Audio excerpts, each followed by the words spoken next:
Hello and welcome to the Mind of Marshall podcast, where we discuss advanced influence strategies with basic understandings.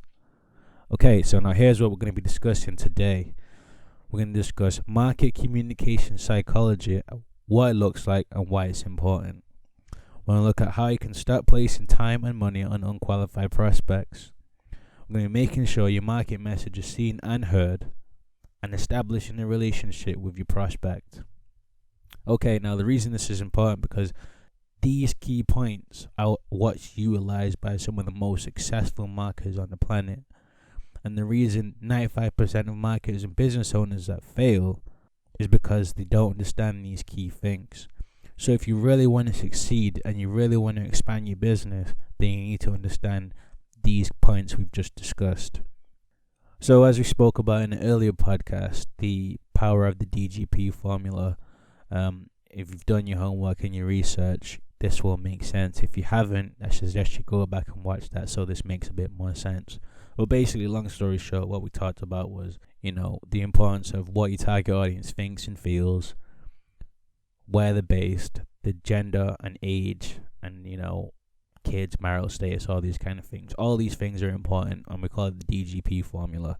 And like I said, if you want to know more about that, go back and watch podcast number 1 and it'll explain it all in full detail. Okay, now even with this information, a lot of people still ignore what all the information they've compiled and still trying to create this very broad, ambiguous message that just wastes a lot of time, a lot of effort, and it leaves you out of pocket because you're wasting money in your advertising. The truth is, you see, your advertising needs to be a two-way relationship. And not in the sense most people talk about. I mean a real two-way relationship. You see, most people refer to this in the sense of social media and how they're able to have this back and forth relationship between brand and consumer, and as opposed to the traditional way of advertising where it was just one way, where the message was sent out to the people and they just seen it and responded or reacted, if you want. And now people are now rolling with this two-way relationship stuff. And to be honest, the reason I have a problem is because most effective advertising takes place on a subconscious level. So they can't communicate why they like or dislike your message because it happens on a level they're not aware of. So the same thought patterns that are taking place in a covert buying situation, like when you're out shopping for new clothes and stuff, aren't the same patterns that are used when you're consciously aware and you're being asked what you like and dislike. So that's the main issue I have with that. But anyway, what I mean by when I say a real two-way relationship, I'm referring to what's in it for you and what's in it for them. So it's got to work for both parties.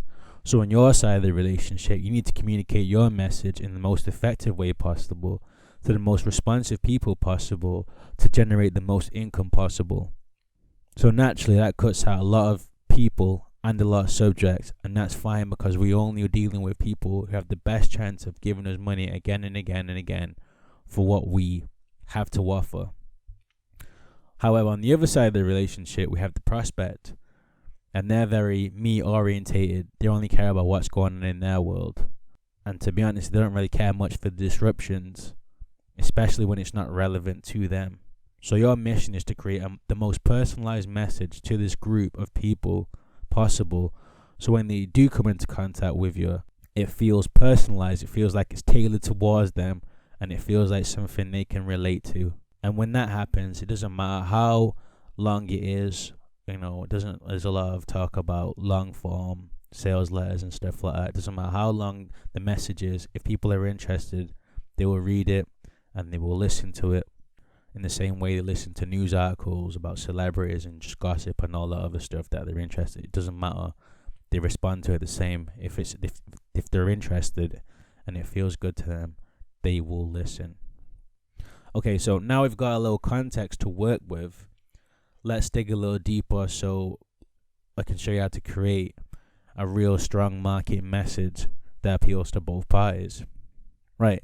Now, as I mentioned earlier, it's quite damaging if you don't follow this process because not only do you waste a lot of time and money on your advertising, but it also gives you bad feedback because if you've got bad leads going to the very best sales funnel it'll still come back with bad results. So that's the importance of making sure your message is tailor-made to the right people, and you've only got the right people responding and trying to do business with you.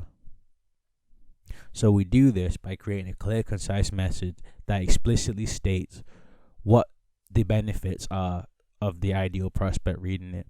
There should be no guesswork involved. Long story short, people should be able to see it, read it, and know exactly what it's about, know it's exactly for them. And based on the DGP formula that we've discussed in the first lesson, we're going to do an example.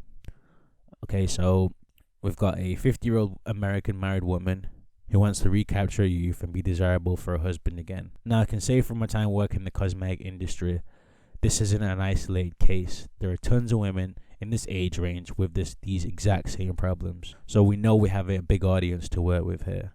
So we could do something along the lines of, find out how this 55-year-old woman has put the spark back in her love life and feels sexier than ever. Just an example, that would be a headline that would probably catch the attention of women in that age range who feel that way, and I'd probably use an image of a 50-plus-year-old woman. Now, if you're wondering why I would take that approach, well, it's because it's great for building rapport, and that's an essential part of building trust, which eventually makes the sale. Now, as always, I don't lie to you guys. I only give you the truth, and I don't want you to just take my word for this. So let's listen to what Tony Robbins, the most influential person on the planet, has to say about rapport. But they're not going to give you what they want, or they're not going to give you what you want, rather, and need, until you first give them what they want and need. And you're not even going to find out what they want and need until you first get in a relationship of rapport. If you don't do that, you're never going to learn anything. Rapport is power. What is a relationship of rapport? Rapport means total responsiveness between people. When someone is totally responding to you, and you're totally responding to them, you're in rapport. There's that connection. It's that spark that happens in certain communications or relationships. Now, everybody wants to create rapport, have it, but most people only get rapport with people who are like whom? Themselves, and they lose with everybody else, which means you got a very limited world. So we want to take it to a different level. So let's say, for example, if I said to you right now, guys, I want you to go out to a local restaurant or bar, and I want you to meet somebody, and I want you to develop rapport with them, a connection with them. How many feel like you could do that? No problem. Say aye. And if you're not raising your hand, you're probably selling yourself short. Of course you could. How would you do it, though? You'd walk in this restaurant or bar, you meet somebody, and you'd engage them in conversation by asking a few what? Questions. Now, is it possible to ask a few questions and have a conversation and go poof and just die? Is that possible? Yes or no? So questions don't create rapport. Questions are a tool we use to dig for something. What are you digging for when you're asking these questions? You're trying to find something in what? That's right. So write in your notes, rapport is created by a feeling of commonality. Rapport is created by a feeling of commonality. Rapport is created by a feeling of commonality. When we feel like we have something in common with someone, there's a spark. And that's really the key to getting more people to really buy into what you have to offer. Because people are so fascinated with themselves. So the better you can communicate what they're feeling, the better chance you have of getting their attention, keeping their attention, and getting them to buy. So if you're still creating ambiguous messages in the hope that you'll have a better chance of selling more people, then you're going to waste a lot of time and money, because you'll be drowned out by bigger competition, and you'll be ignored by the people who do hear it because they don't deem it relevant enough. And this applies to any industry, whether you're selling bank services or medical care, to food, even hair products. It doesn't matter. It can be applied to all of them. So if you're in business or you're a marketer and you're selling any product, then you need to remember the trick of market communication psychology, because this will work in your business. This will work for you. It will help you bring the sales. And if you start using it properly, you'll be surprised by the amount of new clientele you can bring in such a short space of time. Okay? And there you have it. So let's quickly recap what we've learned. We discussed the real two-way relationship in advertising, how to avoid wasting a lot of time and effort and money, and building rapport. Okay, so and as always, don't forget to like and subscribe. And if you have any questions, send them to questions@sebenomics.com. And if you're still not sure on any of the stuff we discussed, you can always apply for one-on-one coaching. It's not a basis of money, so you will be judged on a couple of other things as well, and then a decision will be made whether you can work with us. Okay? So that's it for now. I'll catch you on the next lesson. Take care.